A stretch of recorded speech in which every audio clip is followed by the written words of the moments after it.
محمد بن قاسم کی کہانی۔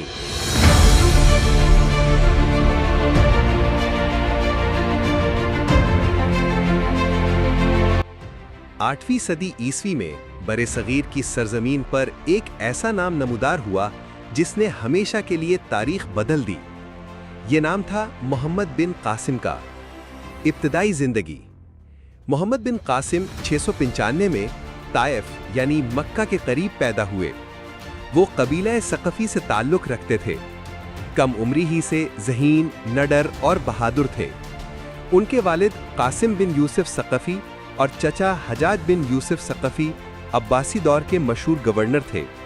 حجاج نے محمد بن قاسم کی صلاحیتوں کو پہچانا اور کم عمری میں ہی فوجی قیادت کا ذمہ دیا۔ سندھ کی طرف مہم کی وجہ۔ اس زمانے میں سندھ کے حکمران راجہ داہر تھے۔ سندھ کے ساحلوں پر عرب تاجروں کے جہاز لوٹے جا رہے تھے اور کچھ مسلمان خواتین و بچے بھی قید کر لیے گئے تھے۔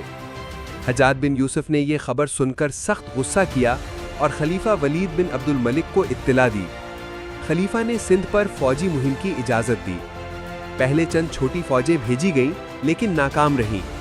پھر حجاج نے اپنے بھتیجے محمد بن قاسم کو 17 سال کی عمر میں ایک بڑی فوج کے ساتھ سندھ روانہ کیا۔ سندھ کی فتح۔ محمد بن قاسم نے بڑی حکمت اور بہادری کے ساتھ سندھ کی سرزمین میں قدم رکھا۔ وہ جدید جنگی حکمت عملی اور منجنیقیں ساتھ لائے۔ ان کی فوج میں 6000 شامی گھڑ سوار اور جدید ہتھیار موجود تھے۔ سب سے پہلے انہوں نے دیبل یعنی موجودہ کراچی کے قریب پر قبضہ کیا۔ دیبل کے قلعے پر منجنیق العروس سے حملہ کیا گیا۔ چند دن کے محاصرے کے بعد قلعہ فتح ہوا۔ اس کے بعد نہرون کوٹ فتح کیا۔ پھر سیوان، برہمن آباد اور کئی شہروں کو فتح کرتے ہوئے آگے بڑھتے گئے۔ راجہ داہر سے مقابلہ۔ راجہ داہر سندھ کے بڑے طاقتور حکمران تھے۔ انہوں نے محمد بن قاسم کے خلاف بھرپور تیاری کی۔ جنگ راور کے مقام پر لڑی گئی۔ دونوں جانب شدید لڑائی ہوئی۔ آخرکار محمد بن قاسم کی فوج نے فتح حاصل کی اور راجہ داہر مارا گیا۔